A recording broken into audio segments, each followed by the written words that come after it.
नमस्ते YouTubers, मी Tanuja Patil. PM किसान योजना असेल, नमो शेतकरी योजना असेल किंवा महा DBT स्कीम झाल्या, उज्ज्वल योजनेचे स्कीम झाले, हे जे स्कीमचे जे तुम्हाला पैसे येतात ते NPCI DBT मार्फत तुम्हाला अकाउंटमध्ये जमा होतात। NPCI DBT मार्फत म्हणजे तुमचं आधार कार्डशी बँक लिंक केली जाते DBTच्या सहाय्याने आणि तुमच्या अकाउंटमध्ये ते पैसे ट्रान्सफर केले जातात। बरेचशा वेळा काय होतं, आपले अकाउंटला बँक लिंक नसते, त्यामुळे आपल्याला त्या स्कीमचा लाभ मिळत नाही, किंवा तुमची बँक जरी लिंक असेल तरी सुद्धा त्या बँकपर्यंत त्या स्कीम दिल्या जात नाही।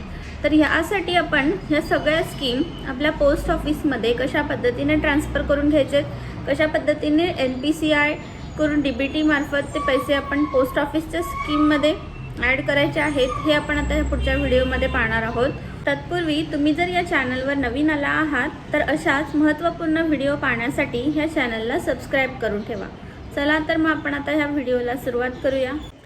तर मित्रांनो, सर्व पैसे जर तुम्हाला पोस्ट ऑफिसमध्ये ट्रान्सफर करायचे आहेत तर आपल्याला DBT चेंज करावी लागेल। DBT चेंज करण्यासाठी सर्वप्रथम तुम्हाला पोस्ट ऑफिसमध्ये जाऊन अकाउंट ओपन करून घ्यायचे।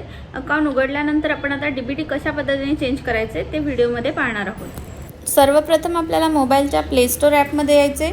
ह्या ॲपमध्ये येऊन IPPB असं सर्च करायचं आहे। IPPB म्हणजेच Indian post payment bank.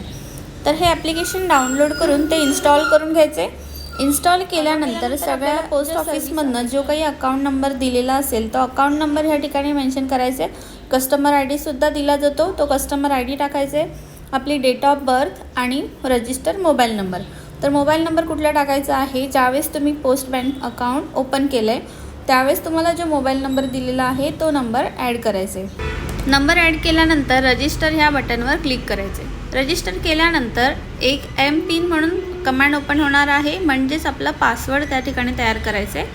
Password टाकल्यानंतर आपलं मोबाईल बँकिंग ओपन होणार आहे पोस्ट ऑफिसचं। मोबाईल बँकिंग ओपन केल्यानंतर आता चौथी स्कीम आपण बघू शकताय, माय सर्व्हिसेस। तर माय सर्व्हिसेसमध्ये क्लिक करायचे। ह्या ठिकाणी आपल्याला पुन्हा एकदा चौथा ऑप्शन आहे आधार शेडिंग। तर आधार शेडिंगवर क्लिक करून आपण इथे बघू शकता आपले पूर्ण डिटेल्स, म्हणजे अकाउंट नंबर, आधार नंबर, आपला बॅलन्स जो काही आहे तो इथे दाखवला जाणार। त्या ठिकाणी एक ॲरो दिलेला आहे, त्या ॲरोवर क्लिक करायचे। या ठिकाणी DBT मॅपिंग कमांड ओपन होणार। त्या ठिकाणी आल्यानंतर सेकंड नंबरचा जो ऑप्शन आहे change DBT mapping to IPPB account, या ठिकाणी क्लिक करायचे। सेकंड नंबरचा ऑप्शन घ्यायचा आहे आपल्याला, त्यावर क्लिक केल्यानंतर व्हेरीफाय करून घ्यायचे। व्हेरीफायवर क्लिक केलं की तुम्हाला एक आधार कार्डचं OTP येणार, म्हणजे जो काही नंबर लिंक आहे त्या नंबरवर तो OTP येणार। तो OTP तुम्हाला इथे टाकून घ्यायचे, ठीक आहे। OTP टाकल्यानंतर सबमिट करायचं। सबमिट झाल्यानंतर कोणत्या बँकमध्ये तुम्हाला सगळ्या स्कीम मिळत होत्या त्या बँकचं नाव ह्या ठिकाणी लिहून येणार आहे। तर माझी स्कीम जी आहे पेटीएम पेमेंट बँक, या ठिकाणी पैसे ॲड होत होते, पण ती बँक बंद झाल्यामुळे आपण आता हे पोस्ट बँकमध्ये ट्रान्सफर केलेलं आहे। तर पुन्हा एकदा कन्फर्म करायचं आहे। अगेन आपल्याला एक OTP येणार, तो OTP ॲड करून सबमिट करून घ्यायचे। म्हणजे आपल्या ज्या काही आता गव्हर्नमेंटच्या स्कीम आहेत त्या सर्व स्कीम आपल्या आधार कार्डच्या थ्रूने, म्हणजे DBT NPCI मार्फत आपल्या पोस्ट पेमेंट बँकमध्ये जमा होणार, ठीक आहे।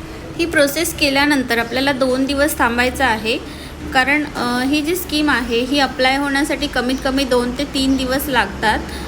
तर आपण आता 2 ते 3 दिवस थांबलो आहोत। त्यानंतर आपल्याला तर चेक करायचे की जी जुनी बँक आहे ती बंद होऊन नवीन बँकमध्ये, म्हणजेच पोस्ट ऑफिसमध्ये पैसे जमा होऊ शकतात का, म्हणजे आधार शेडिंग जे आहे तो आपला पोस्ट ऑफिसमध्ये दाखवतोय की नाही।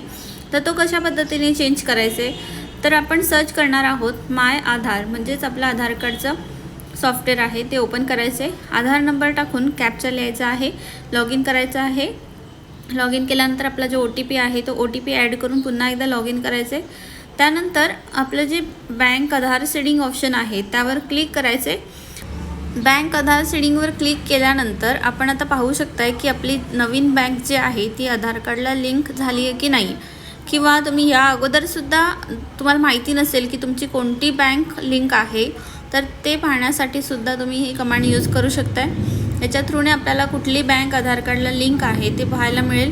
तर अशा पद्धतीने आपण सर्व स्कीम पोस्ट पेमेंट बँकमध्ये ट्रान्सफर करून घेतलेल्या आहेत। धन्यवाद. व्हिडिओ आवडली असेल तर व्हिडिओला लाईक करा, शेअर करा आणि सबस्क्राईब करायला विसरू नका.